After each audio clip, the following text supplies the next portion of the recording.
বিশাল বড় একটা বাঘ রাস্তার মধ্যখানে দাঁড়িয়ে আছে।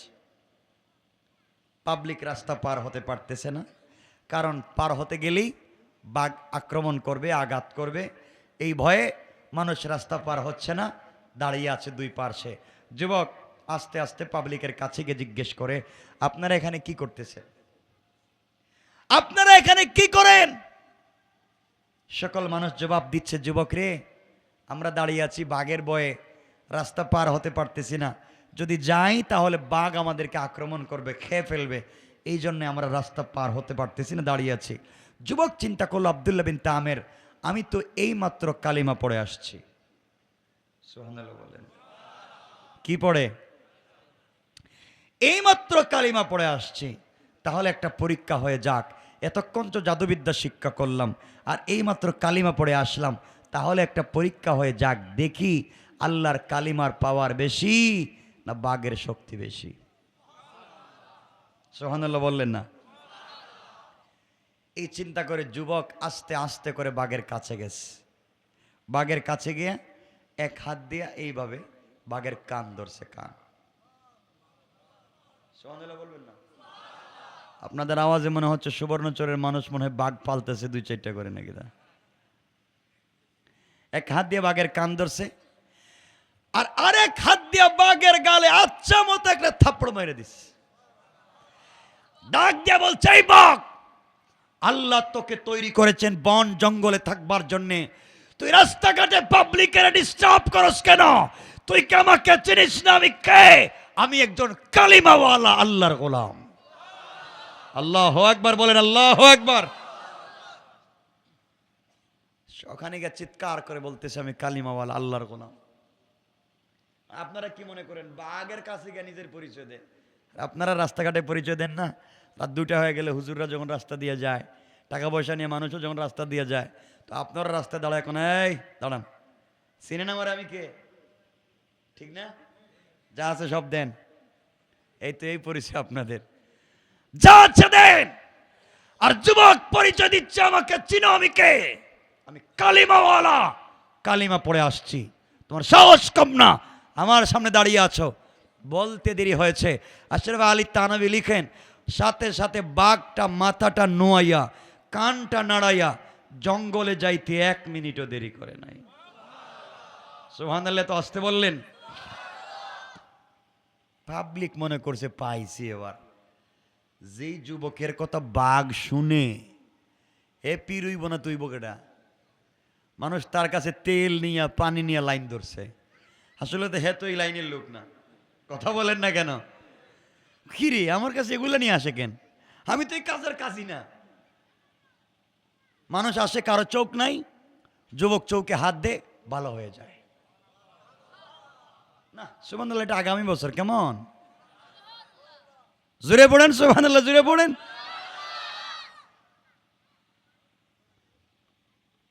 আমার বন্ধুগণ, পাবলিক আসতে লাগলো, কারণ আল্লাহওয়ালা যদি ইমানের উপরে আপনি স্পিরিট নিয়ে থাকতে পারেন, পৃথিবীর কোনো সুপার পাওয়ার, কোনো ক্ষমতা আপনাকে দাবাইয়া রাখতে পারবে না।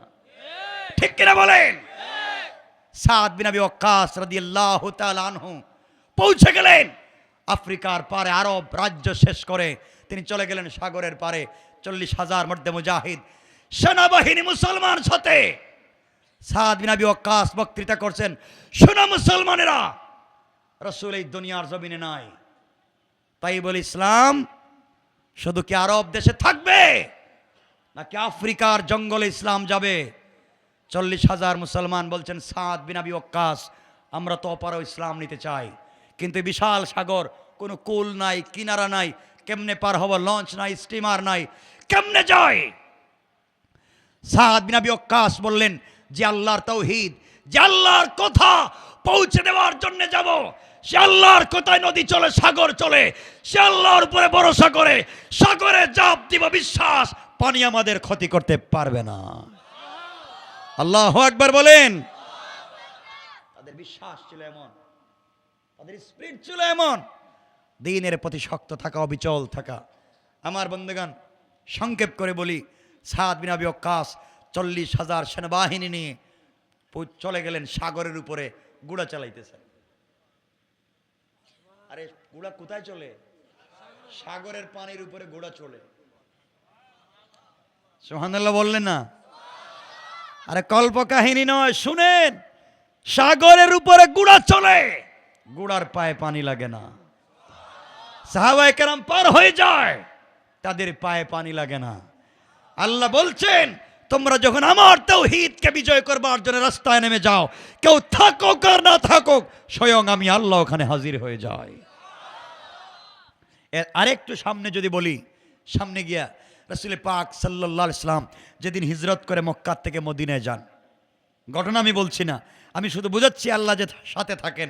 রাসূল পাক যেদিন চলে যাবেন মক্কা থেকে মদিনায়, গভীর রাত্রে হযরতে জিবরিল আমিন এসে বলছেন, ইয়া রাসূলুল্লাহ, আপনি উঠেন, ইয়াসরিবের দিকে হিজরত করেন, খেজুর বাগানের দিকে বের হয়ে যান। রাসূল পাক বলেন, এত রাত্রে? বলে, এক্ষুনি আপনি যাবেন, আল্লাহ আপনাকে বলেছেন আপনি যান। আমি বলতে চাই, আল্লাহর শক্তি পাওয়ার কেমনে সাথে থাকে। আমার বন্ধুগণ, গভীর মনোযোগ।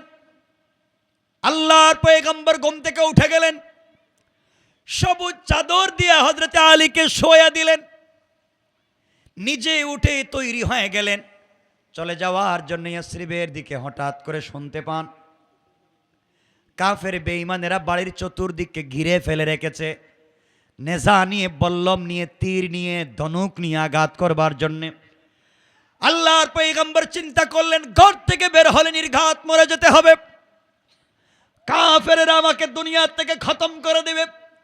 আল্লাহর কাছে ডাক দিয়ে বলছেন, আল্লাহ তাআলা, আমি যে এখন ঘর থেকে বের হব, আপনি আমাকে বললেন ঘর থেকে বের হয়ে হিজরত করবার জন্যে। আল্লাহ তাআলা, কাফেররা তো ঘরের চতুর্দিককে বেষ্টন করে রেখেছে, আমি কেমনে যাই, মেরে ফেলবে।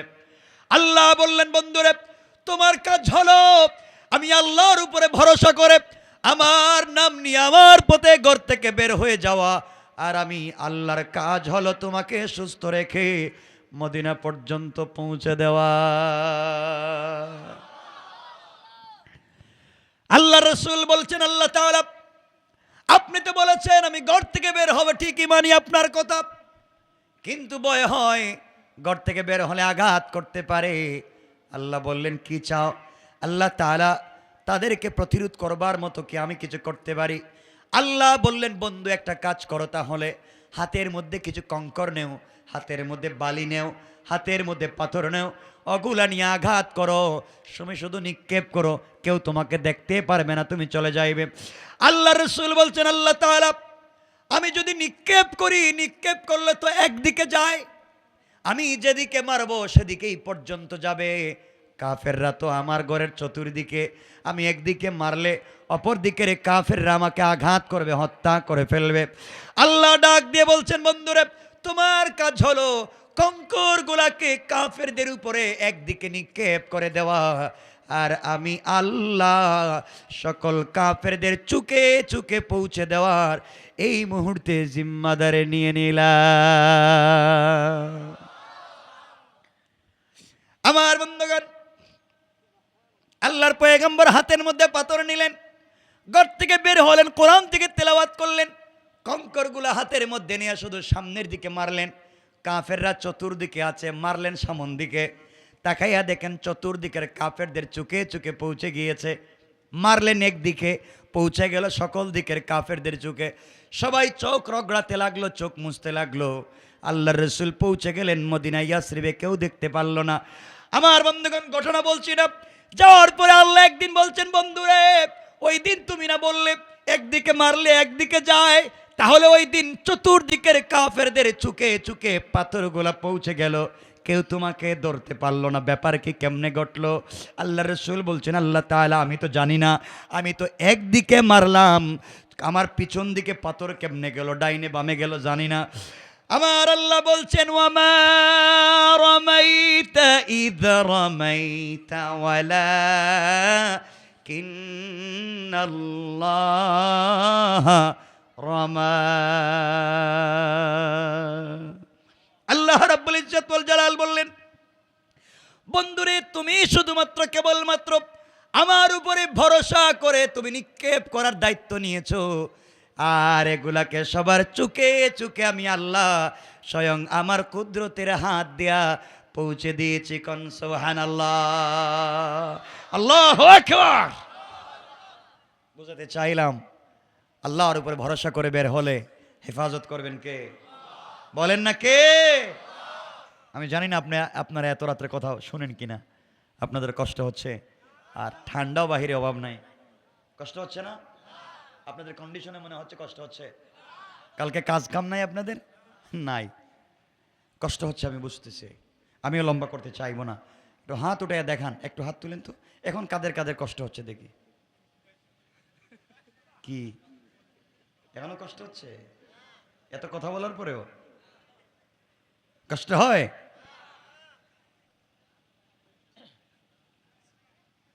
আমার বন্ধুগণ, 12টা হয়ে যাচ্ছে কাছাকাছি। খেলাফে সুন্নাহ 12টার পরে কথা বলা, তাও আমি কিছু বলছি, কিন্তু আপনারা বসে আছেন আলহামদুলিল্লাহ। যদি 1-2 জন উঠেন, 1-2 জন, আমি সাথে সাথে কথা রাইখা দেব। কারণ কথা বলা আমার দায়িত্ব এতটুকুন যতটুকুন আপনারা বুঝবেন। যখন আপনারা বুঝতে চাইবেন না, মানতে চাইবেন না, তখন আর কথা বলবো না। বসবেন? কিছু কয় না, সবাই বলেন। মনে হইতেছে এই সাইডের কি রোহিঙ্গা নাকি? তা হ্যাঁ, ওয়াজই বুঝতেছে না মনে হইতেছে আমার। বসবেন তো ইনশাআল্লাহ? আওয়াজ করে বলেন, এই জবান দিয়েছেন কে? আমাদের উপরে যত বিপদ আসুক না কেন, সকল কাজে আমরা ভরসা করব কার উপরে? আওয়াজ করে বলেন, কার? আমাদের কেউ কিছু করতে পারবে না। তো বলতেছিলাম, লম্বা করব না। সাদ বিন আবি ওয়াক্কাস গুড়া দৌড়ে ওপারে চলে গেলেন। সাথীদেরকে বলছেন, কিও তোমাদের পা দেখি তো। সবাই পা দেখলেন, পায়ের নিচেও ভিজে নাই, গুড়ার পাও ভিজে নাই। সাগর পার হয়ে গিয়েছেন। একজন সাহাবী এসে বলছেন, সাদ আমাদের নেতা, কি এই যে আমার একটা বাটি ছিল, বাটি, পেয়ালা, প্লেট, গ্লাস, মানে একটা যে কোনো জিনিস, আমি পানি পান করি, আমি এটা দিয়ে ওযু করি, রাত্র হয়ে গেলে আমার মাথার নিচে রেখে ঘুমাই। দুনিয়ায় সম্পত্তি বলতে আমার কিছু নাই, ওই একটা প্লেট অথবা একটা গ্লাস অথবা একটা জগ অথবা একটা পেয়ালা, একটাই, এটা দিয়ে আমি পানি পান করি, রাত্র হয়ে গেলে মাথার নিচে দিয়ে ঘুমাই, আমি এই পানি দিয়ে ওযু করি। আমার এটা তো সাগরে বাসায় নিয়ে গেছে, পাইতেছি না খুঁজে। সাদ বিন আবি ওয়াক্কাস বলছেন, শোনো মুসলিম মুজাহিদ, তুমি যা বলছো তাই যদি সত্যি হয়, এই নদী আল্লাহর হুকুমে চলে, আর আল্লাহর হুকুমকে জিন্দা করবার জন্য আফ্রিকায় এসেছি। আমার বিশ্বাস নদী হয়তো ভুল করছে, আবার তোমাকে পৌঁছায় দিবে।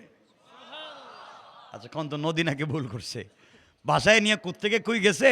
সাদ বিন আবি ওয়াক্কাস উনারা সান্ত্বনা দিচ্ছেন, তুমি এটা পাইবা। কিছুক্ষণ পরে সাগরে একটা জোয়ার এসেছে, জোয়ারের ধাক্কায় অনেক উপরে পানি উঠে গিয়েছে। কিছুক্ষণ পরে জোয়ার ভাটা হয়ে গিয়েছে। সাদ বিন আবি ওয়াক্কাস তাকায় দেখেন, তার পায়ের কাছে ওই সাহাবীর সেই পেয়ালার প্লেটটা পড়ে আছে। আল্লাহু আকবার বলেন। আল্লাহ এভাবেই মুসলিমদেরকে হেফাজত করেন, কাজ পর্যন্ত পৌঁছে দেন। তো এই ঘটনা বলবো না। সাদ বিন আবি ওয়াক্কাস পৌঁছে গেছেন আফ্রিকায় মহাদেশে। বাদশাহকে বলছেন, শোনেন, আসলিম তাসলাম, ইসলাম কবুল করেন, শান্তিতে থাকবেন, কোনো আপত্তি নাই, ভাল লাগে না কর দেন, জিজিয়া দেন, এই দেশে থাকেন, আপনাদেরকে নিরাপত্তা দিব আমরা, আমাদেরকে থাকবার সুযোগ দেন, আমরা এই দেশে কালিমার দাওয়াত দিব, তাওহীদের দাওয়াত দিব, মারামারি নাই, কাটাকাটি নাই, ফিতনা নাই। বাদশাহ বলছে, আমরা এগুলো বুঝে বলবো, কিন্তু তোমাদেরকে এই পাবলিকের এলাকায় থাকতে দেওয়া যাবে না। আরব লোক তো, থাকতে দেওয়া যাবে না। কেন? আমরা কোথায় যাব তাহলে? আপনার এই এলাকা ছেড়ে দেন, পাবলিক প্লেস ছেড়ে দেন। তাহলে আমরা রাত্রে থাকবো কোথায়? আপনারা যেখানে ভালো লাগে সেখানেই যান, আমার দেশে থাকতে পারবেন না, আর থাকলে আপনাদেরকে গুলি করা হবে। সাদ বিন আবি ওয়াক্কাস বলেন, পাগল, নদীর উপর দিয়ে এলাম, সাগরের উপর দিয়ে পানি লাগলো না পায়ে, এই আল্লাহ তো এখনো আছেন না? নাই মনে হইতেছে আছেন, এখনো আছেন। আবু জেহেল নাম শুনছিলেন কোনোদিন? আবু জেহেল এর নামই জানেন আপনার? ওর নাম আবুল হেকাম। এর নাম আবুল হেকাম না, এটাও উপাধি। এর নাম হচ্ছে ওমর। এর নাম কি? ওমর। তার বাবার নাম হচ্ছে হিসাম, তার নাম ওমর। আবু জেহেলের নাম ওমর, তার বাবার নাম হিসাম, আর তার উপাধি ছিল আবুল হেকাম, হেকমতের বাবা, খুব জ্ঞানী ছিল, মাতব্বর ছিল তো গ্রামের মাতব্বর, পেঁচাইয়া খাইতো, হেও কোনো কাজকাম করতো না, কথা বুঝেন না, কোনো কাজকাম করতো না এই শয়তান, শুধুমাত্র এই বিচার সালিশ করেই চলতো, টাকা পাইতো। আসেনি গুলা? আছে, মানে হই আবু জেহেলের ডিম আছে। তা আমি যেটা বলতে চাই, এই আবুল হেকামকে ইসলাম বলছে আবু জাহাল তুই মূর্খ এবং মূর্খদের বাপ। তো বলতেছিলাম আবু জাহাল বলছিল সৌদি আরবে মক্কা মদিনায় ইসলাম থাকবে না। আজও সৌদি আরবে ইসলাম আছে নাই? আবু জাহেল আছে। নমরুদ বলছে এই দুনিয়া থেকে মুসলিম মিল্লাতের পিতা ইব্রাহিমকে আগুন দিয়ে জ্বালিয়ে পুড়িয়ে ছাই করে দেবে। আজও ইব্রাহিমের সন্তানরা দুনিয়া আছে, কিন্তু নমরুদ নাই। আছে? ফেরাউন চাইলো হযরতে মুসা আলাইহিস সালামকে সাগরে ডুবাইয়া মাইরা ফেলায় দিব। আল্লাহ বলছে নয় ফেরাউন, আমার মুসার নাম লওয়ার মতো মানুষ এখনো আছে, কিন্তু মিস্টার ফেরাউন কথা বলেন না কেন? নাই। আজ যারা যুগে যুগে বাংলাদেশের ভিতরেও যারা দিনকে মুছে দেওয়ার জন্য, ইসলামকে মুছে দেওয়ার জন্য বারবার চেষ্টা করেছে, তাদের নাম আজকে নাই, কিন্তু ইসলাম এখনো আছে, আগামীতেও থাকবে ইনশাআল্লাহ। এজন্য ওই জায়গায় আমরা হাত দেব না ইনশাআল্লাহ, ইসলামের বিরুদ্ধে আমরা কাজ করব না ইনশাআল্লাহ। বলেন না ইনশাআল্লাহ? আমার বন্ধুগণ, ঘটনা বলছি না, সাদ বিন আবি ওয়াক্কাস চলে গেলেন আফ্রিকার জঙ্গলে, সাথীদেরকে বলেন যা বাদ দেন, পাবলিক থাকতে দেয় নাই, জঙ্গলে যাই।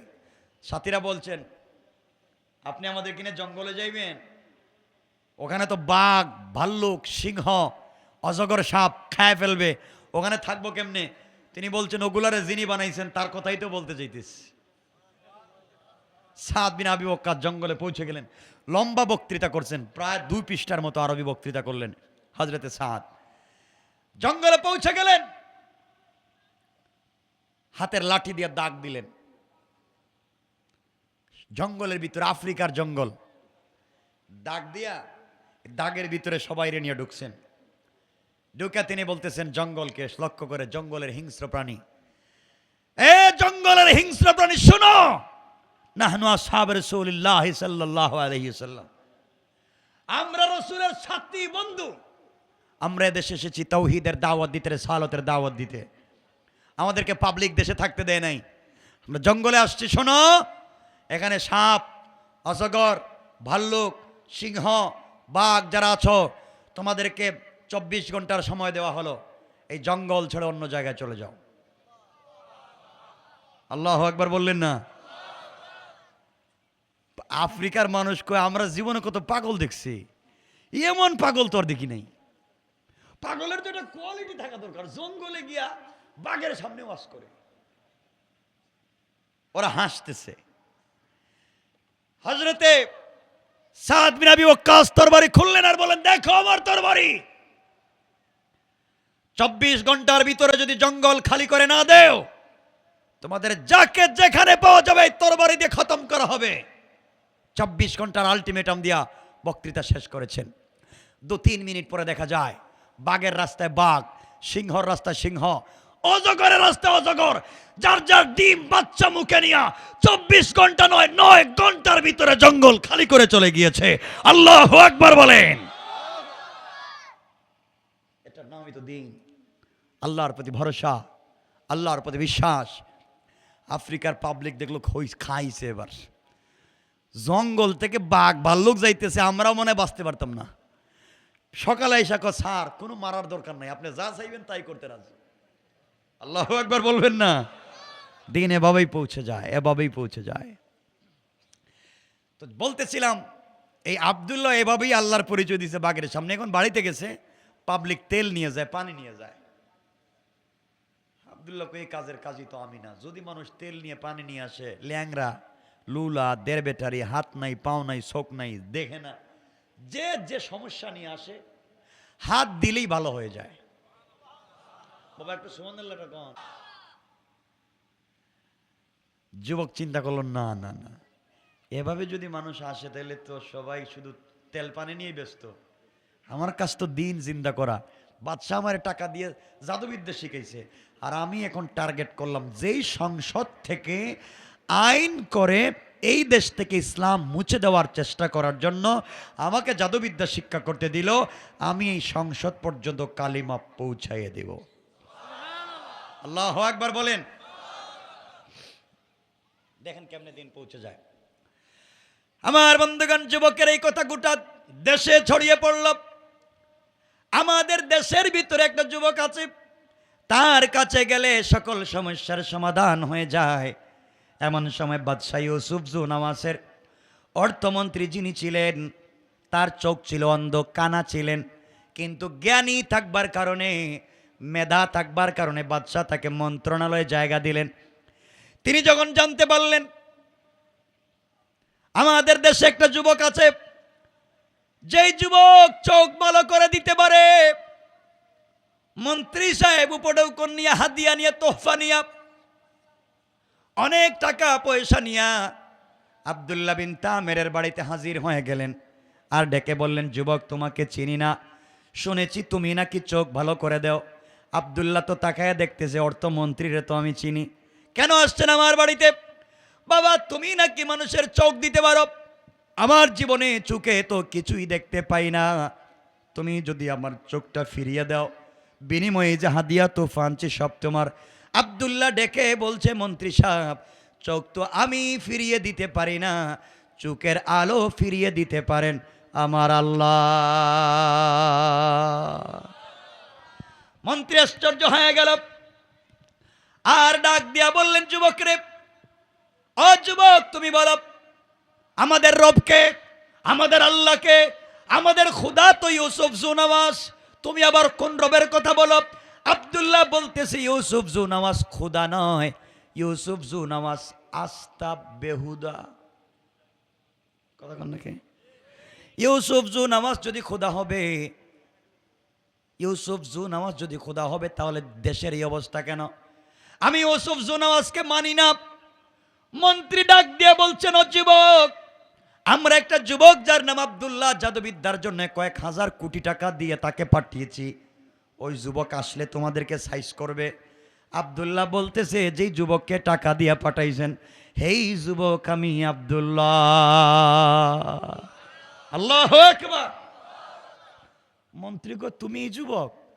তাহলে একটা কার পিছনে টাকা খরচ করলাম? এত বড় জাদুকর হইছ, যেমন চোখ ভালো করে দো, এটা তো জানলাম না। আব্দুল্লাহ বলতেছে, মন্ত্রী রে, তোমাদের টাকা খরচ করে জাদুবিদ্যা শিক্ষা করেছি, এতে সন্দেহ নাই, কিন্তু জাদুবিদ্যা শিক্ষা করে আসার পথে আমার আল্লাহ আমাকে জাদু করে কালিমা পড়াইয়া মুসলমান বানাইয়া মন্ত্রী তোমার সামনে দাঁড় করাইয়া বলতেছে, মন্ত্রী রে, খবরদার কালিমা পড়ো, নাইলে খবর আছে। মন্ত্রী কো, শেষ পর্যন্ত আমারে কালিমার দাওয়াত। এই জন্য আমার আল্লাহ বলছেন, ওয়া মাকারু ওয়া মাকারাল্লাহ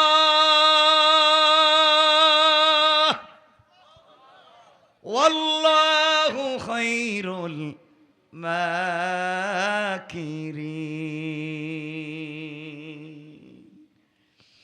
আল্লাহ রাব্বুল ইজ্জত ওয়াল জালাল বললেন, তোমরা কিসের কৌশল করো? এবার মন্ত্রী বলছে, ও আব্দুল্লাহ, তুমি কি ইউসুফ জুনাওয়াসকে খোদা মানো না? কয়, না মানি না। ইউসুফ জুনাওয়াস যদি খোদা হবে, তাহলে দেশ রক্ষার জন্য আমারে জাদুবিদ্যার জন্য পাঠাইছে কেন? নিজে কেন নিজের দেশ রক্ষা করতে পারে না? আর ইউসুফ জুনাওয়াস যদি খোদা হবে, তার নাকের সেন্টার ঠিক নাই, পাওয়ারের লাইনের মতো ফাড়া ফাড়া, দাঁত বের হয়ে যায়, টুট মোটা, নিজের চেহারা কালো, নিজে এত কালো হইয়া দুনিয়া এত সুন্দর করে বানাইছে, নিজেরে ঠিক মতো বানাতে পারে না। ওটা খোদা নয়, এটা হলো এই সমাজের শয়তান। মন্ত্রী দেখতেছে তো সব উল্টো হয়ে গেছে, টাকা দিলাম, পয়সা দিলাম, এখন দেখতেছি উল্টো আমাদেরকে ওয়াশ করতেছে। মন্ত্রীকে, আব্দুল্লাহ তাইলে কি করতে হবে বাবা কত? স্যার আপনি আসছেন এত কষ্ট করে হাদিয়া নিয়া, চোখ তো পাইতে চান, চোখ এমনি এমনি পাওয়া যায় না, চোখ পাইতে হইলে কালিমা পড়া লাগে। সুবহানাল্লাহ বললেন না? আব্দুল্লাহর কাজ হইলো, তোমরাই আইন কইরা কালিমা বন্ধ করছো, এবং তোমারে কালিমা পড়িয়া ছাড়ুন। মন্ত্রী সাহেব, চোখ পাইতে হলে কালিমা পড়া লাগবে, নাইলে চোখ পাওয়া যাবে না। মন্ত্রী চিন্তা করলো, এখন যদি কালিমা পড়ি আর চোখ পাই, আর চোখ পাওয়ার পরে কালিমা ছেড়ে দিম, নিয়ত ভালো, কথা বলেন না কেন? কত বড় শয়তান চিন্তা করে, চিন্তা করতেছে যদি চোখ ছাড়া তো কাজ হবে না, তাহলে যদি বললাম কালিমা পড়ি, কালিমা পড়লাম, এরপরে যদি চোখ পাই, তো চোখ পাওয়ার পরে কালিমা ছেড়ে দিম, সমস্যা কি? এমন পলিটিক্স আমাদের আসেনি? নির্বাচনের আগে দেখবেন ওয়াদা দেয়, আমি যদি মন্ত্রী হতে পারি, এমপি হতে পারি, চেয়ারম্যান হতে পারি, আপনাদের সব ভালো ভালো রাস্তা ভাঙ্গে একবারে গর্ত বানায় দিব। দিছে সব ভাঙ্গে বানায়, সব গর্ত বানায়। নির্বাচিত হওয়ার পরে মাইক্রোস্কোপ লাগাইয়া, লেন্স লাগাইয়া, সার্কিট ক্যামেরা ফিট করে হেরে আর খুঁজে পাওয়া যায় না। কথা বলেন না কেন? ঠিক কেন বলেন? আপনাদের বিরুদ্ধে বলতেছি না, কিছু কর না কেন? আমার বন্ধুগণ, মন্ত্রী তো চিন্তা করছে এখন তো বাস্তব হইব, ওখান থেকে এরা বুদ্ধি আনছে। এই জন্য আমাদের দেশের লোক নির্বাচনের আগে ওয়াদা দেয়, নির্বাচনের কথা বলে, এগুলো পলিটিক্স, এগুলো মনে নাই। মন্ত্রীও চিন্তা করতেছে কালিমা পড়ি, চোখ পেলে ছেড়ে দিব। নিয়ত ভালো, বলা লাগবে ভালো না খারাপ? আব্দুল্লাহ কালিমা পড়ো, ঠিক আছে। আব্দুল্লাহ কালিমা পড়াই দিস, কালিমা পড়াইয়া নিজের হাত চুকের মধ্যে রাইকা বলতেছে, আল্লাহ ও বাটপার, নিয়ত ভালো না, কিন্তু আল্লাহ আমি তো এর জবানেও কালিমা চালু করে দিচ্ছি, আর আমি চাই এর মাধ্যমে সংসদেও কালিমা পৌঁছে দিতে, আল্লাহ এর চোখটা ভালো করে দাও। বলতেই চোখ ভালো হয়ে গেছে, সুবহানাল্লাহ বলেন না? মন্ত্রী বলতেছে, আব্দুল্লাহ এই যে আমরা দেখতেছি, মাশাআল্লাহ খুব ঠিক আছে, তো থ্যাংক ইউ, হাত দিয়া তুফানো, আমি যাই, চোখ পাইলাম, হাত দিয়া দিলাম। আব্দুল্লাহ কই যাইবেন? কই যাইতেছি গা তো আবার, চোখ পাইলাম, কালিমা পড়লাম, হাত দিয়ে দিলাম। না না না, কালিমা তো অর্ধেক পড়ছেন, বাকি অর্ধেক বাকি আছে। বাকি অর্ধেক কি? কয় জাতা দিমু, জাতা জাতা। সুবহানাল্লাহ বলেন না? কোরে আল্লাহ, জাতা আবার কি? তা চাপ দিমু, চাপ দিলে কি হইব? কয় পুরো হইব। দে, আমিও তো জীবনে কত মানুষের চাপ দিছি, কিছুই বাইর হয় না, তুই দিলে আর কি হইব? ছোট মানুষ, দে একটা চাপ। আব্দুল্লাহ মন্ত্রীর বুকের সঙ্গে জড়াইছে, আইলিম সিন আদার সিন, এটাই বোঝাচ্ছি আল্লাহর পরিচয় কেমনে যায়। বুকের সঙ্গে জড়াই আল্লাহর ডাক দিয়া বলছে, আল্লাহ এক নিমক হারাম রে ধরছি, চোখ পর পরও কালিমা ছাইড়া দিতে চায়। আর আল্লাহ আমি চাই, ওর টাকা দিয়ে জাদু শিখছি, ওর এই কালিমা পড়াইছি, ওর মাধ্যমেই আর সংসদে কালিমা পৌঁছে দিতে চাই। আল্লাহ তার অন্তর থেকে কুফরি নেফাকে দূর করে দাও, তোমার ইলমে মারিফতের নূর দিয়া দাও, তাওহীদের রিসালাত ভিতরে ঢুকায় দাও। বইলা দিছে চাপ। মন্ত্রী বলতেছে, আব্দুল্লাহ আমারে ছাইড়া দে, তোর একটা সেকেন্ডের চাপে আল্লাহর আরশ পর্যন্ত দেখা যায়, দেখা যায়। আব্দুল্লাহ ছাইড়া দিস। মন্ত্রী বলতেছে, আব্দুল্লাহ বাপ মাফ চাই, আর জীবনে যাইতাম না, দরকার নাই মন্ত্রিত্বর, বাড়ি গাড়ির দরকার নাই, কি করলে এটা তো স্বাদ পাই, আল্লাহর জিকির করলে তো শান্তি পাই, ভাল লাগতেছে তো, এতদিন অন্যায় পথে ছিলাম, খুব শান্তি পাচ্ছি, আমি আর কোথাও যাব না, তোমার এখানে থাকবো, খাইয়া না খাইয়া গাছতলায়, এরপরে কালিমা পড়বো, পাবলিকের কালিমার দাওয়াত দিব। আব্দুল্লাহ কয়, না এই কাজ তো হবে না, আপনাকে সংসদে যাওয়া লাগবে, এখানেই কালিমার দাওয়াত দেওয়া লাগবে। মন্ত্রী বলতেছে, আব্দুল্লাহ আমার জন্য দোয়া করবা, আমি যে স্বাদ পাইলাম কালিমা পড়ে, এখন কিচ্ছুর দরকার নাই, আমিও আজকের থেকে তোমার দলের কর্মী হয়ে গেলাম। আব্দুল্লাহ বলছে, মন্ত্রী সাহেব যান, কালকে কোনো অধিবেশন আছে? কালকে আমাদের সংসদ, যান। আমার বন্ধুগান গভীর মনোযোগ, 12টার উপরে হয়ে গেছে ভাই, রেখে দে। না না না না না, 12টার উপরে আমি কথা বলি না। কি 2 ঘন্টা? আমার কাজ আছে তো, ঢাকা যাওয়া লাগবে, রাত্রে বেশি হয়ে গেলে কথা বলতে পারি না। কষ্ট হচ্ছে না আপনাদের? না, ভাত খাই আইছেন, খাইবেন না, ঠান্ডা হয়ে যেতেছে সব, শেষ করে দিই। আরে না, লম্বা করবো না, আমি সংক্ষেপ করে দিচ্ছি। শোনেন, আরে এত 11টা বাজছে, কই শুয়া 12টা, আমার গড়ি কি ভুল হয়েছে নাকি? না, 12টা 12 হয়ে গেছে। আচ্ছা শোনেন, সংক্ষেপ করে দিচ্ছি, আর লম্বা করবো না। কয় ঘন্টা হইতেছে শোনো আমার বন্ধুগণ। পরের দিন সংসদ অধিবেশন বসছে। প্রধানমন্ত্রী বাদশাহ ইউসুফ জুনামাজ, তার ডাইন পার্শ্বে বসছে অর্থমন্ত্রী, যে শোক পাইছে। প্রধানমন্ত্রী বাদশাহ ইউসুফ জুনামাজ অর্থমন্ত্রীর দিকে তাকায়, দেখে শোক ভালো, শোকে দেখতেছে। বাদশাহ জিজ্ঞাসা, ও মন্ত্রী, শোক পাইলা কই? কোন ডাক্তারে দিছে? শোক দিছে আমার আল্লাহ। আল্লাহু আকবার, চিৎকার করে বলেন আল্লাহু আকবার। দীর্ঘদিন পরে সংসদে আল্লাহর নাম। এই জন্য আমার আল্লাহ বলছেন, ইন্না কাইদাশ শাইতানি কানা দাঈফা। কিসের কৌশল করলে? এখন মজা বুঝ। বাদশা বলতেছে, কি বললাম? আল্লাহ চোখ দিছে মানে? আমি না তোমাদের আল্লাহ, আপনি একটা বাটপার। বাদশারে যখন মন্ত্রী এই কথা বলছে, মাথা গরম। আমি তোমার মন্ত্রী বানাইছি, গাড়ি বাড়ি আমি দিয়েছি, আমাকে চিনো না? বাদশা খবরদার, কালেমা পড়ো, তাহলে বাদশাহী থাকবে না। আল্লাহু আকবার বললেন না? বাদশা কয়, মন্ত্রী খবরদার বললাম। কোন ভূতের পাল্লায় পড়ছো? কোন ভূত তোমার এই বুদ্ধি দিছে কালিমা পড়াইছে? শোনো, কয়েকশ কোটি টাকা খরচ করছে আব্দুল্লাহর পিছনে, 1-2 দিনের ভিতরে আসতেছে, জাদুবিদ্যা শিক্ষা কইরা সাইজ করবো সাইজ। মন্ত্রী কয়, হে আব্দুল্লাহ তো কালিমা পড়াইছে। সুবহানাল্লাহ বললেন না? আল্লাহর কৌশল কার নাম? কে? হে আব্দুল্লাহ পড়াইছে? ও আব্দুল্লাহ পড়াইলো? আব্দুল্লাহ। মন্ত্রীর হাত পা বাঁধতেছে কালিমার অপরাধে। মন্ত্রীকে বাদশাহ মারতে পারেন? আমার জীবনের সন্ধান পাইনি, সত্যের সন্ধান পাইনি, আমি কালিমা পড়ে আল্লাহর সন্ধান পেয়েছি, আপনাকে আমি মানতে পারবো না, আপনি আমাকে মারতে পারেন। বাদশাহ মন্ত্রীর পিটাইতে শুরু করছে। মন্ত্রী মায়ের খাইতে খাইতে কালিমা তো ছাড়েই না। শেষ পর্যন্ত আব্দুল্লাহ কোথায় তাকে ঠিকানা দিয়েছে, আব্দুল্লাহকে বাদশার দরবারে হাজির করা হয়েছে। আমার মুসলমান বন্ধুগণ, গভীর মনোযোগ। এবার আব্দুল্লাহকে বাদশাহ বলছে, আব্দুল্লাহ রে, তোকে কোটি কোটি টাকা খরচ করে গাড়ি বাড়ি দিয়ে পাঠালাম জাদুবিদ্যা শিক্ষার জন্য, করলে কি?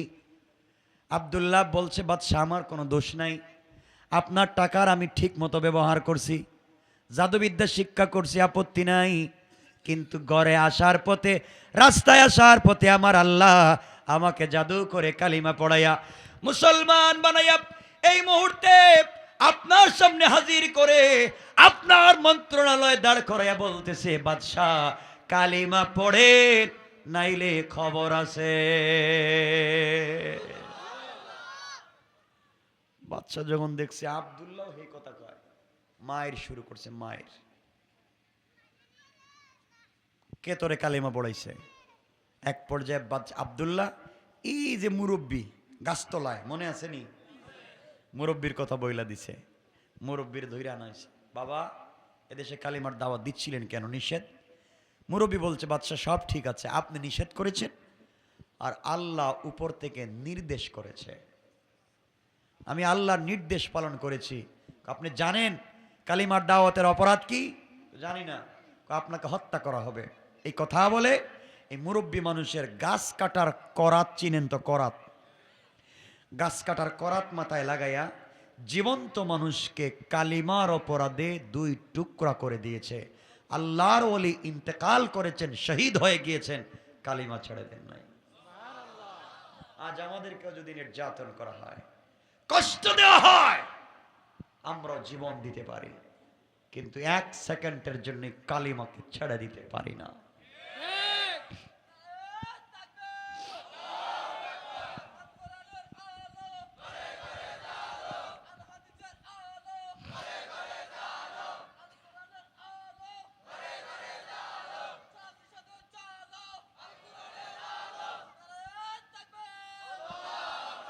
আমার বন্ধুগণ, এক পর্যায়ে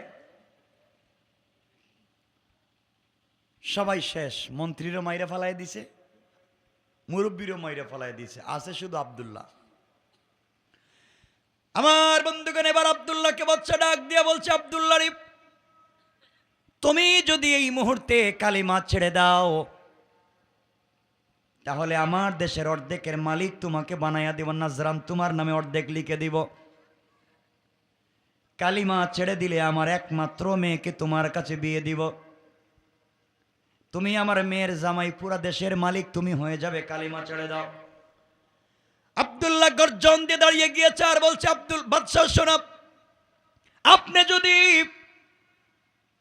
আসমানের চন্দ্র সূর্যকে আমার এক হাতে উঠাইয়া দেন, আর গোটা দুনিয়া রেজিস্ট্রি করে আমার আর এক হাতে উঠাইয়া দেন, জান্নাত থেকে হুর এনে আমাকে বিয়ে দিতে চান, আল্লাহ পাকের জাতের কসম করে বলছি, আমি কালিমা পড়ে যেই শান্তি পেয়েছি, সব কিছু লাত্তি দিয়ে ফেলে দিতে পারি, একটা সেকেন্ডের জন্য আল্লাহকে ভুলে যেতে পারি না।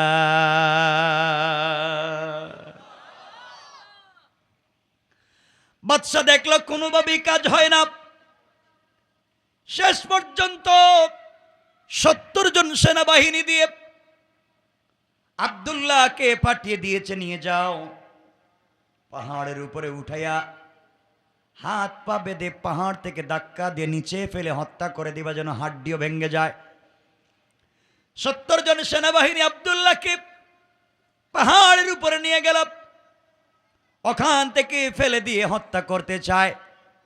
আব্দুল্লাহ আল্লাহকে ডাক দিয়ে বলছে, আল্লাহ তাআলা, শুধুমাত্র কেবলমাত্র তোমার তাওহীদের কালিমার জন্য আজকে আমার এই অবস্থা। আল্লাহ জাদুবিদ্যা শিক্ষা করে কোটি টাকা খরচ আমার পিছনে হয়েছে, আমি কালিমা পড়েছি, এত নির্যাতন শুধু তোমাকে ভালোবেসে হচ্ছে। আল্লাহ তাআলা, কালিমা ছেড়ে দিলে বাদশার মেয়েকে বিয়ে করতে পারি, কালিমা ছেড়ে দিলে দেশের মালিক হতে পারি, আয় আল্লাহ তাআলা সব ছেড়ে দিতে পারি, কিন্তু আমি কালিমা ছেড়ে দিতে পারি না। আল্লাহ তাআলা, তোমার এক পাগলা গোলাম কালিমাওয়ালাকে তুমি কি হেফাজত করতে পারো না? আয় আল্লাহ, আমি কালিমার জন্য তো স্যাক্রিফাইস করতে গেলাম, আর তুমি কি আমাকে হেফাজত করতে পারো না? এই কথা বলে চোখের পানি যখন ছেড়ে দিয়েছে, আল্লাহর রহমতের সাগরে জোশ উঠে গিয়েছে। আল্লাহ জমিনকে বলেছেন, ইদা সুলসিলাতিল আরদু জিলজালাহা, ভূমিকম্প শুরু করে দে। পাহাড় কাঁপতে লাগলো, ভূমিকম্প শুরু হয়ে গেল, পাহাড় ফেটে টুকরা টুকরা হয়ে গেল। 70 জন সেনাবাহিনী আব্দুল্লাহকে ছেড়ে দিয়ে নিজের জীবন বাঁচানোর জন্য দৌড়ায়। এমন সময় আমার আল্লাহ আসমান থেকে আযাবের 70 জন ফেরেশতা পাঠাইয়া এই 70টা সেনাবাহিনীকে ধরে পাহাড়ের মধ্যখানে ঢুকাইয়া পাহাড়কে আগের মতো একত্রিত করে দিয়েছেন। 70টা সেনাবাহিনী মরে গিয়েছে, আর আব্দুল্লাহ বিন তামেরকে সুস্থ রেখে ভালো অবস্থায় হাঁটাইয়া হাঁটাইয়া বাদশাহর দরবারে আল্লাহ তাকে পৌঁছে দিয়েছে। বাদশাহ বলতেছে, আব্দুল্লাহ, তুমি যে আইলা, আমার 70 জন সেনাবাহিনী কই? বাদশাহ, হেরা দেখছি পাহাড়ের উপরে আল্লাহুম্মা বিসমিকা আমুতু আহইয়া কই ঘুমায় গেছে গা। নাই। মানে ঘুমাইছে মানে কি? কই নাই। কই নাই মানে কি? কই কার বিরুদ্ধে যুদ্ধে লাগছেন আপনি? বাদশাহ তো আরো গরম হয়েছে মাথা। আমার 70 জন নাই করে ফেলাইছে একজন, আরো 70 জন দিয়ে কইছে, যাও এরে নিয়ে এখন সাগরে যাও, নদী নিয়ে সাগরে যাও, আর সাগরে গিয়ে হাত পা বেঁধে ডাইরেক্ট সাগরে ছেড়ে দিবা, যেন আর আসতে না পারে। 70 জন সেনাবাহিনী সাগরে নিয়ে গেল। এবার আব্দুল্লাহ ওখানে যাওয়ার পরে সাগরে তাকে ফেলে দেওয়া হবে। আব্দুল্লাহ আল্লাহকে বলছে, আল্লাহ তাআলা, তুমি আমাকে পাহাড়ে রক্ষা করেছ, এখন যদি সাগরে রক্ষা না করো, কাফেরেরা বলবে তোমার ক্ষমতা পাহাড়ে চলে, সাগরে চলে না। আয় আল্লাহ, তোমার ক্ষমতা নিয়ে টিটকারি করবে। আল্লাহ তাআলা, তুমি যদি আমাকে এই মুহূর্তে কালিমার কারণে সাগরে বাঁচাইয়া দিতে পারো, আল্লাহ কথা দিলাম, আমি এই দেশের সকল জনগণের কানে কানে তোমার কালিমার দাওয়াত আমি পৌঁছে দেওয়ার ওয়াদা দিলাম। আল্লাহ সাথে সাথে সাগরকে বলছেন, সাগর উত্তাল হয়ে যা। সাগর উত্তাল হয়ে গিয়েছে, তাদের নৌকা ভেঙ্গে টুকরা টুকরা হয়ে গিয়েছে। 70 জন সেনাবাহিনী আব্দুল্লাহকে ছেড়ে দিয়ে নিজের জীবন বাঁচানোর জন্য সাঁতরায়। আল্লাহ আসমান থেকে 70 জন আযাবের ফেরেশতা পাঠাইয়া কাদা মাটি আর পানি ঠিক মতো খাওয়াইয়া সাগরের নিচে 70টাকে ছেড়ে দিলেন। আর আব্দুল্লাহকে সুস্থ রেখে ভালো অবস্থায় পানির উপর দিয়া হাঁটাইয়া হাঁটাইয়া বাদশাহর দরবারে পৌঁছে দিয়েছে। বাদশা কয়, আব্দুল্লাহ আমার সেনাবাহিনী 70 জন কই? কয়রা দেখতেছে জীবনের শেষ গোসল করতেছে। গোসল করতেছে মানে কই নাই তো, এরা তো গেছে গা। বাদশাহ চিন্তা করলো, প্রতিদিন যদি 70 জন যায়, মাস শেষে কি কেউ থাকবো? পুরা সেনাবাহিনীর ক্যাম্পই খালি হয়ে যাব। বাদশার তো মাথা গরম। আল্লাহ কয়, শয়তান মজা বুঝ, মজা বুঝ, এখন কি হবে? বাদশা কানতেছে আর বলতেছে, আব্দুল্লাহ তোর পায়ে ধরি, আমারে বাসা। আমি কেমনে বাঁচাইতাম? কালিমা পড়েন। এইটা আমার দ্বারা হবে না। তোর কি করা লাগবে? তুই নিজেই তোরে কেমনে মারা যায়। সেই কথা কি কোনোদিন পাগলে কইব যে আমারে কেমনে মারা যায় আমি বইলা দিব? আব্দুল্লাহ কই, এই জায়গা মতো আসছেন বাদশাহ, এইটা একটা ভালো কাজ করলেন। আমাকে আপনি মারতে পারবেন আমার শর্ত যদি মানেন, আর আমার শর্ত যদি না মানেন জীবনে আপনি আমারে মারতে পারবেন না। শর্ত কি? শর্ত হলো, আব্দুল্লাহ মনে মনে ভাবতেছে, আমি মরার আগে তোরেও কালিমা পড়াবো। সুবহানাল্লাহ বললেন না? এখন শর্তটা কি? কালিমা কেমনে হবে? এই দেশের মানুষের কি অবস্থা হবে? এরপর আল্লাহ যে বলছেন কুতিলা আসহাবুল উখদুদ, এই আমার আলোচ্য আয়াত, এখানে মিলাচ্ছি না, এটা তো লম্বা আলোচনা, তো লম্বা হয়ে যেতেছে, এজন্য আর লম্বা করতে চাই না। আরে বাবা 12:30 হয়ে যেতেছে গা, আপনারা বুঝেন না? আমি কি প্লাস্টিক যে রাস্তা দিয়ে আইছি? আমার তো ভয় হইতেছে, যাই কেমনে।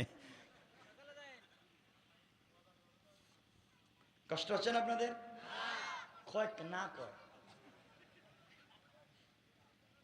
আর লম্বা করতে চাই না ভাই, এখন লম্বা হয়ে যাচ্ছে তো, বুঝতেছেন না আপনারা? কয়েক মিনিট কেউ কথা বলতে পারবেন না, রাইকা দিলি শেষ। আব্দুল্লাহ বলছে, বাচ্চা আমাকে মারতে পারবেন? কি করা লাগবে? আমার নাম পুরা দেশে 3 মাস মাইকিং করবেন। করলাম, করে সারা দেশের আবাল বৃদ্ধ বনিতা ছোট বড় নারী পুরুষ ছেলে মেয়ে সকল মানুষকে এক মাঠে হাজির করবেন। করলাম। এরপরে আমাকে আপনি ওই মাঠে নিয়ে যাইবেন। মাঠে নিয়ে সবার সামনে আমার গলায় আপনি ছুরি লাগাইয়া টানবেন, মারতে পারবেন না।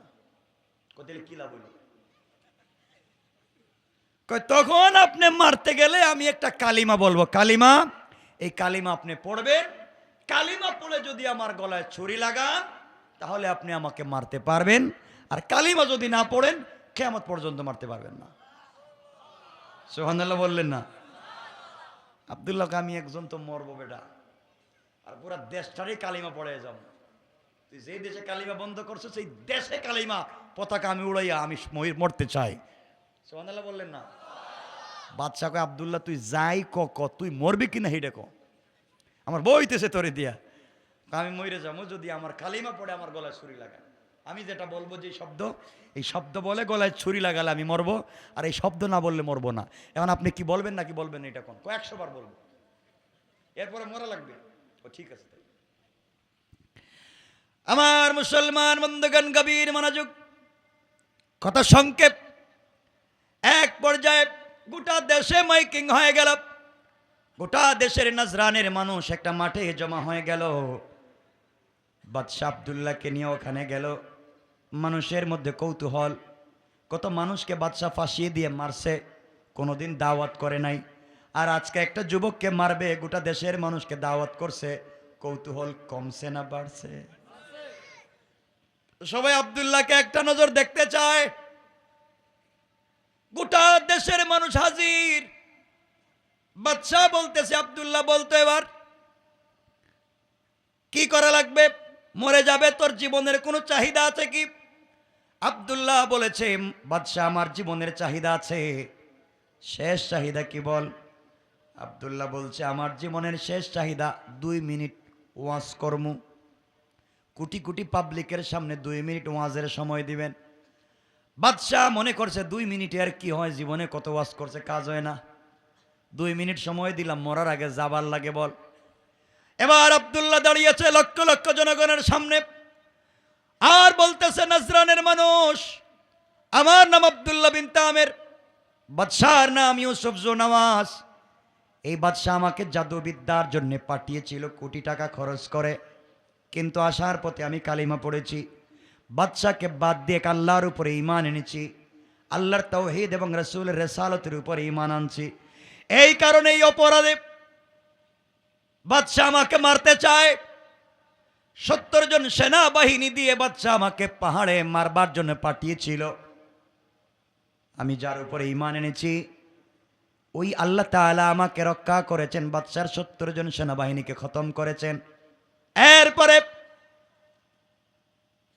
বাদশাহ আরো 70 জন দিয়ে সাগরে পাঠালো, আমার আল্লাহ আমাকে হেফাজত করলেন, তার 70 জন সেনাবাহিনী ধ্বংস হলো। কেমনে আমাকে মারা যায়, আমার কাছে পরামর্শ বাদশাহ চাইল। আমি আপনাদেরকে একত্রিত করবার জন্য বলেছিলাম, এখন আপনাদের কাছে একটা কথা বলি, ও দেশের জনগণ, আমি এক আল্লাহর উপরে ঈমান এনেছি, আর বাদশাহ আল্লাহর উপরে ঈমান আনে নাই, এই জন্য এতদিন পর্যন্ত আমাকে মারতে পারে নাই। বহুত কৌশল করেছে, আমার আল্লাহ আমাকে হেফাজত করেছেন। এই মুহূর্তে বাদশাহ আমাকে আঘাত করবে, মারবে, কিন্তু মারতে পারবে না। কালিমা ছাড়া বাদশাহ আমার গলায় ছুরি লাগাবে, আমি মরব না। বাদশাহকে আমি একটা কালিমা বলবো, এই কালিমা বলে গলায় যদি ছুরি লাগাইয়া দেয়, আমি যে কালিমা বলবো এই কালিমা পড়ে যদি গলায় ছুরি লাগায়, আর যদি আমি মরে যাই, মনে করবে আমার আল্লাহর নাম সত্য। এতদিন আমাকে মারতে পারে নাই আমার আল্লাহর নাম না নেওয়ার কারণে, আর আজকে আমার আল্লাহর নাম নেওয়ার কারণে আমাকে মারতে পারলো। যদি দেখো আমার আল্লাহর নাম নিয়ে আমার গলায় ছুরি লাগিয়ে টান দেওয়ার পরে আমি মরে যাই, আমার আল্লাহর নাম সত্য, আর আমার আল্লাহর নাম নেওয়ার পরে যদি আমি না মরি, তাহলে আমার আল্লাহ মিথ্যা, বাদশাহ ইউসুফ জু নওয়াজ সত্য। এই সত্য মিথ্যার বিচার আপনাদের কাছে দিয়া আমি বিদায় নিলাম। এই কথা বলে আব্দুল্লাহ কথা শেষ করল, শুয়ে পড়েছে। বাদশাহ বলেছে, আব্দুল্লাহরে কেমনে হত্যা করব? আব্দুল্লাহ বলছে, আমি সেজদায় গিয়ে যখন পড়ব সুবহান রাব্বিয়াল আলা, ওই সময় আপনি আমার গলায় ছুরি লাগাবেন। কি দোয়া পড়তে হবে আমাকে বল। আব্দুল্লাহ বলছে, ও বাদশাহ ইউসুফ জু নওয়াজ, আমার গলায় ছুরি লাগাই আপনি পড়বেন বিসমিল্লাহি রব্বিল গোলাম। এই গোলামের সত্য রবের নামে গলায় ছুরি লাগাইয়া দিলাম। আব্দুল্লাহর রব যদি সত্য হয়, আব্দুল্লাহ মরে যাবে, আর আব্দুল্লাহর রব যদি মিথ্যা হয়, আব্দুল্লাহ মরবে না। এই কথা বলে আপনি আমার গলায় ছুরি লাগালে আমি মরব, নলে মরব না। বাদশাহ আব্দুল্লাহর গলায় ছুরি লাগাইয়া পড়তে লাগলো বিসমিল্লাহি রব্বিল গোলাম। এই কথা বলে যখন টান দিয়েছে, সাথে সাথে আব্দুল্লাহ শহীদ হয়ে জান্নাতে পৌঁছে গিয়েছে। এবার বাদশাহ ইউসুফ জু নওয়াজ নাচতে শুরু করেছে, ঢোল তবলা বাজাতে শুরু করেছে। আব্দুল্লাহ নাই, মন্ত্রীও নাই, এই মুরব্বিও নাই, এই দেশের ভিতরে কেউ কালিমার দাওয়াত দেওয়ার মতো নাই। আমার ক্ষমতা থেকে গেল। দেশের কোটি কোটি জনগণ দেখছেনি, সবাই চিন্তায় পড়ে গেল, আহারে এতদিন পর্যন্ত বাদশাহ আব্দুল্লাহকে মারতে পারলো না, বহুত কৌশল করলো আব্দুল্লাহর আল্লাহর নাম না নেওয়ার কারণে, আর আজকে আব্দুল্লাহকে মারতে পারলো আব্দুল্লাহর আল্লাহর নাম নেওয়ার কারণে। তাহলে বুঝতেছি আব্দুল্লাহর আল্লাহ সত্য আল্লাহ, এই বাদশাহ একটা মিথ্যা দুর্নীতিবাজ। এই সময় গোটা দেশের লক্ষ লক্ষ জনগণ দাঁড়িয়ে গেল আর ডেকে বলছে, বাদশাহ ইউসুফ জু নওয়াজ, তুমি একটা বাটপার, তোমাকে ভুল মনে করেছি, এতদিন তোমাকে আল্লাহ মনে করেছি, ভুল পথেছিলাম। আর আব্দুল্লাহর শাহাদতের মাধ্যমে আমাদের চোখ খুলে গিয়েছে। আব্দুল্লাহর রক্ত জমিনে গড়িয়ে পড়েছে, মাজলুমের রক্ত, কালিমাওয়ালার রক্ত জমিনে গড়িয়ে পড়েছে।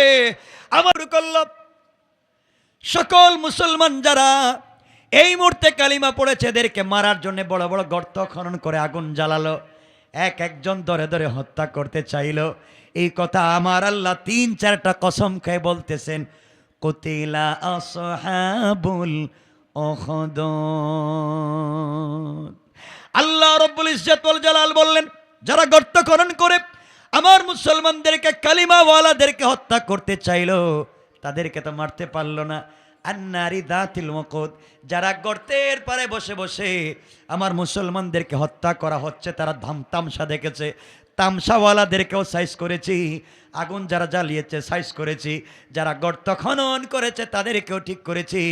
আল্লাহ বললেন, যারা কালিমাওয়ালাকে মারার জন্য গর্ত খনন করেছে আমি আল্লাহ তাদেরকে হেফাজতের ওয়াদা দিলাম। আল্লাহু আকবার। এখন মাত্র আসলাম আয়াতে, বাচ্চা এখন গর্ত খনন করতেছে মাত্র, এখন আগুন জ্বালাইবো আর কেমনে কেমনে মারবো, এত লম্বা আলোচনা। একজন কোটি কোটি মানুষ এখন মুসলমান, বাচ্চা গর্ত খনন করতেছে, আগুন জ্বালাইতেছে, তামসা দেখার লোক জমা হয়েছে, এখন এদেরকে মারতে চায়। আসুন আমরা সামনের দিকেও যাইতে চাই না, এখানে রেখে দিলাম, আর লম্বা করবো না। এখন গর্ত খনন হইতেছে মাত্র, এখন কেমনে কেমনে এত মানুষেরা জ্বালাইবো, আর আল্লাহ কি করবেন? এরপর আল্লাহ বলছেন, আমি একটা বাতাস ছেড়ে দিব, বাতাস, আর গর্ত থেকে বাতাস বাইর হইব, আগুন বাইর হইব, আর বাতাস আসবে।